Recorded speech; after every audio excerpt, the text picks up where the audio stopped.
Welcome back to my kitchen and of course another Blind Mom Hacks video. If you're new to my channel, welcome. My name is Cindy. I am a legally blind mom, and a while back some subscribers requested more kitchen videos, specifically cooking and baking. Unfortunately, I am not great at either one. However, I do make some really mean no-bake cookies. So today I'm going to show you my process, what I do to make these pretty easy to make, and of course my recipe. So you can find that in the description box below. But of course, for everyone on my channel who is visually impaired, I'm going to do my best to verbally walk through everything so that you can do this yourself at home. So here we go, guys. Let's get to making some delicious cookies.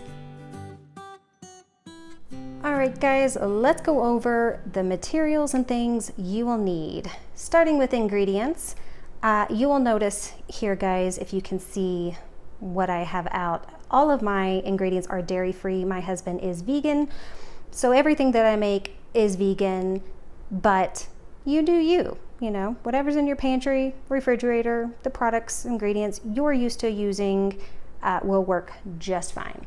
So I have Smart Balance butter here. I have Simple Truth soy milk. Of course, you use whatever kind of milk you're used to using. I'm sure almond milk or regular milk will be just fine. Peanut butter is optional. Another optional ingredient is chocolate chips. I'll show you when and how you can add these later. Of course, sugar, cocoa, oats, and my recipe calls for vanilla extract, but of course I either ran out or the sneaky fingers in my house has gotten into my lazy Susan over here and relocated it, so I can't find it. Story of my life, right?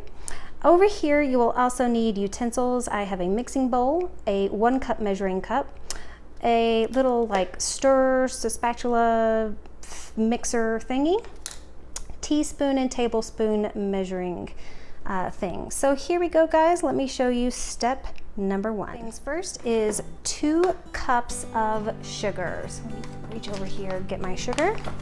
I hope you guys can see what I'm doing for those who can.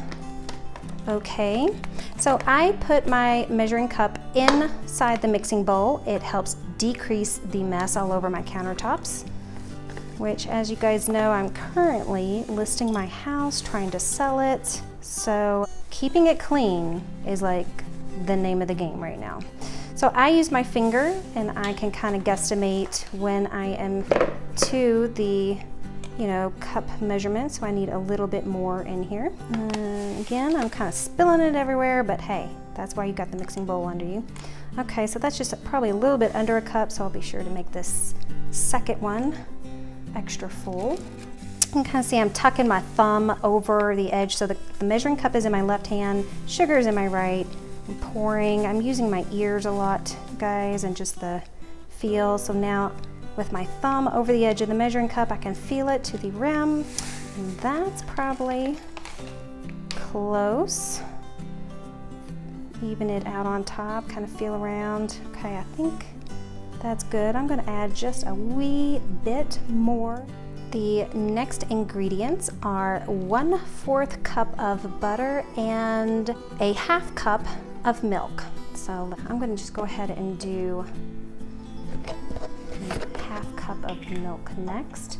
So again, guys, I usually have my measuring cup in my left hand. I'm gonna pour with my right, and I'm tucking my finger over the edge where I'm pretty confident that halfway mark is. And of course, guys, you know when you're visually impaired, that's probably a little bit more than 1/2 cup, but that's okay.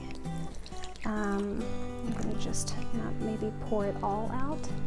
But those who are visually impaired, you kind of know how to use your hands on a measuring cup to kind of really feel the proportions. At least I do. Of course, it's not exact. Maybe that's why I'm not a great cook, but hey, that's how I do it. Next, I'm going to get 1/4 cup of butter. And so I'll spoon out some butter here, and I'm going to put it in the refrigerator, or excuse me, the microwave to melt it down.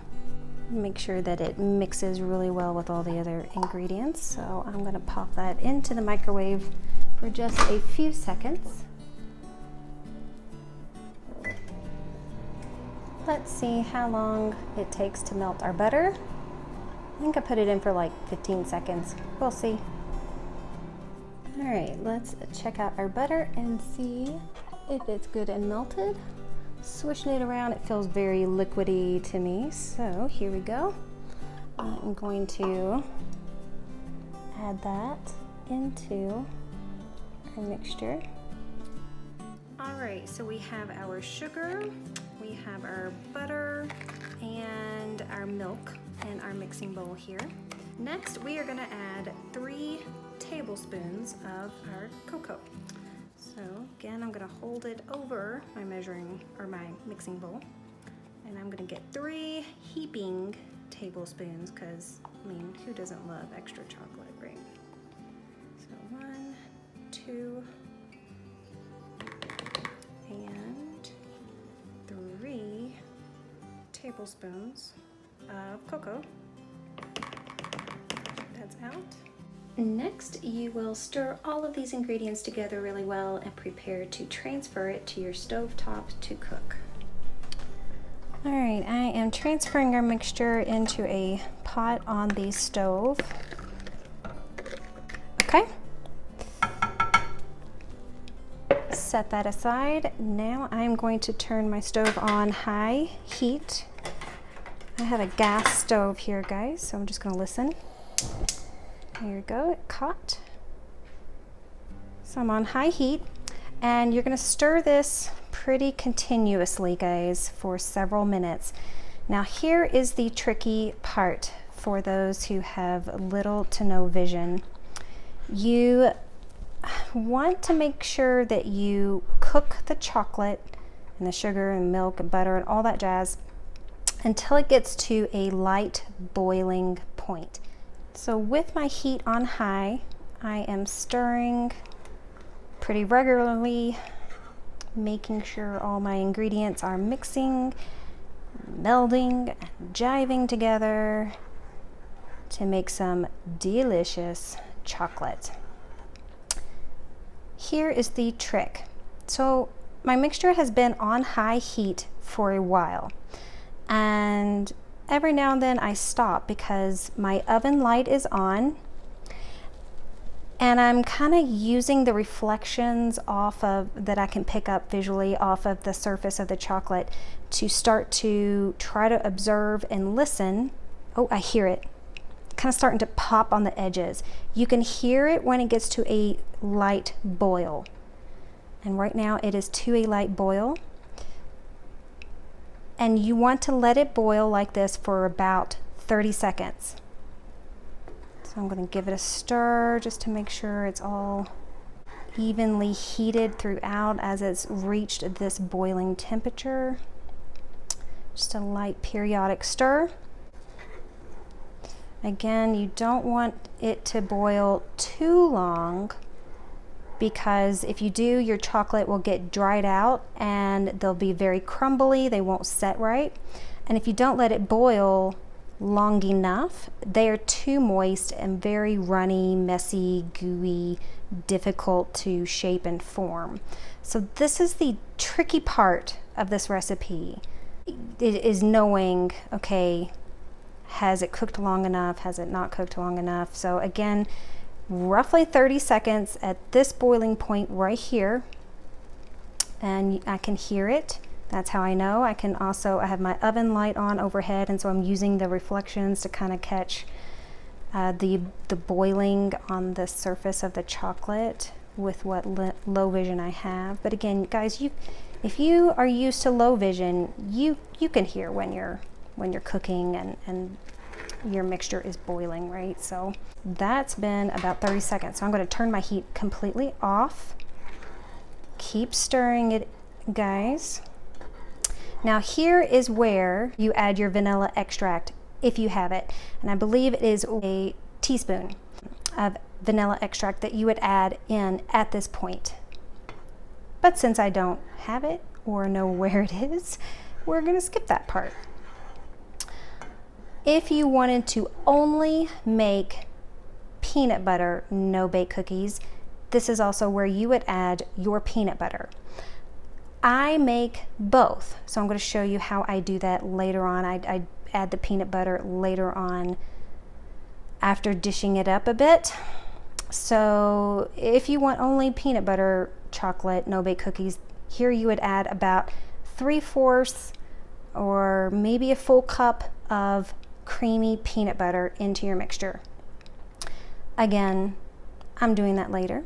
So next I will go straight into adding my oats. So let me go get my measuring cup and oats real quick. You want to make sure you do this all pretty quickly because again, you want your chocolate to be really warm and not set until you're ready. So again, I'm holding my, well this time, I have my measuring cup in my right hand and my oats in the left, but I'm holding it over my chocolate just in case any oats spill over. I think I'm close to the rim. There it is. I feel my thumb is over the edge of my measuring cup and I can feel the oats there. So there's 1 cup. And roughly 2 cups. And before I add the third one, guys, I'm going to go ahead and give it a good stir. Start mixing up some of that just because with all 3 cups of oats in it, it can be a bit tedious to stir all that up at once. All right, now I'm going to add that 3rd cup of oats. Now I've made these for years and I've made them pretty often, and I can tell this mixture is actually feeling a bit runny to me. I think I may have added a little too much milk maybe earlier. So I'm going to add just a wee bit more oats just to soak up a bit more of that. So I've got like about 1/4 of an extra cup of oats that I'm going to add into my mixture here, just to make sure that that consistency turns out okay. So give it a good stir. Really want to mix it up. Now here, because my kids are busy right now, thank God, but this is usually when I have my oldest, who is 4 years old. She will help get out the wax paper or parchment paper, whatever, and line the countertops with that, because we are literally just going to spoon this mixture onto that parchment paper and form our cookies. As this mixture begins to cool, it will set. So, all right, we got it good and stirred up. Let's transfer over to our parchment paper.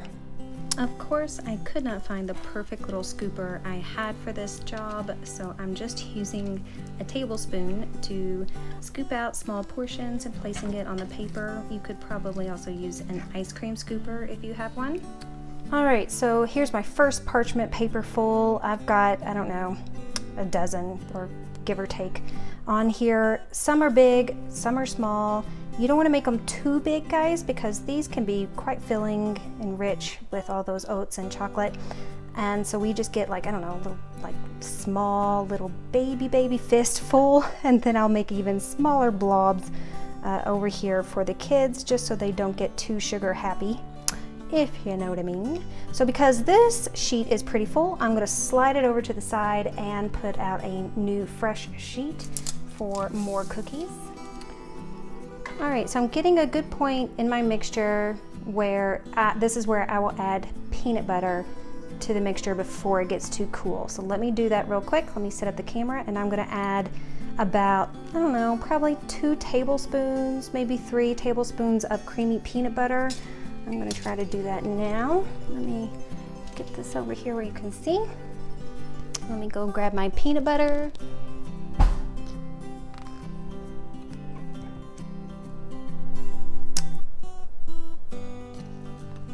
And all right, so there's 1 tablespoon, here's 2 tablespoons. My husband really loves peanut butter. I mean, like, the more peanut butter, the merrier. So you can eyeball it and give it a good little taste test as you go. If you want to add more, you're welcome to, but I've got about somewhere between 2 and 3 tablespoons of peanut butter in here.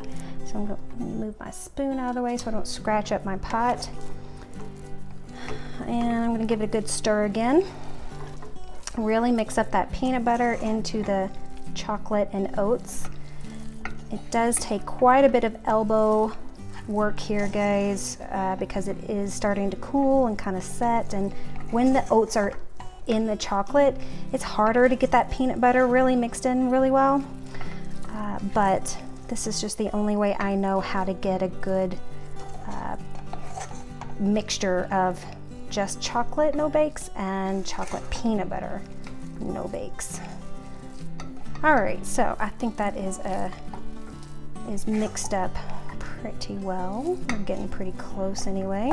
So I'm going to go ahead and start spooning out on this new parchment sheet over here the peanut butter chocolate no bake cookies. Ooh, that's a good spoonful right there.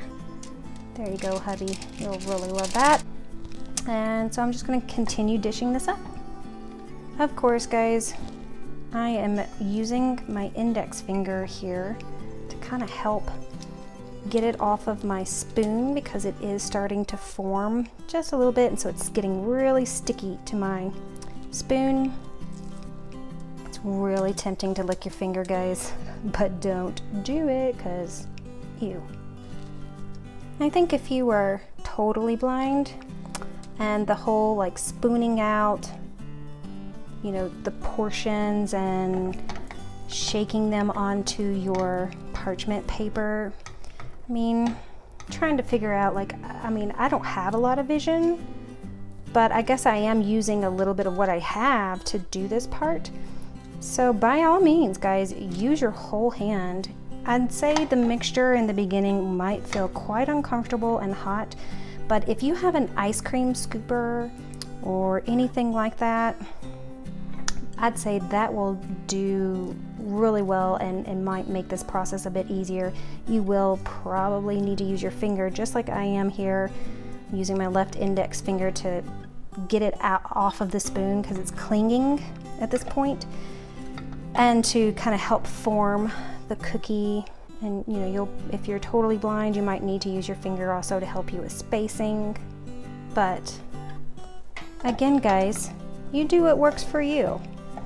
This is just how I do it. Of course, there's no right or wrong way. And I'm gonna check to see if you guys can even see what I'm doing. There you go. You can see what I'm doing now. Sorry about that, guys. Okay, now let's continue. So you can see I've got a good little portion of peanut butter chocolate no bake cookies. They're looking delicious. And the chocolate smells so good.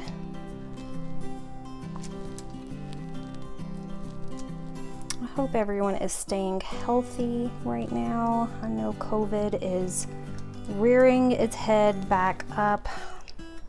I'm really sad to hear that. With this second wave and things just opening up a bit too early, not enough people wearing masks, that kind of thing, it unfortunately, where can I put this one? I'm gonna slide this over.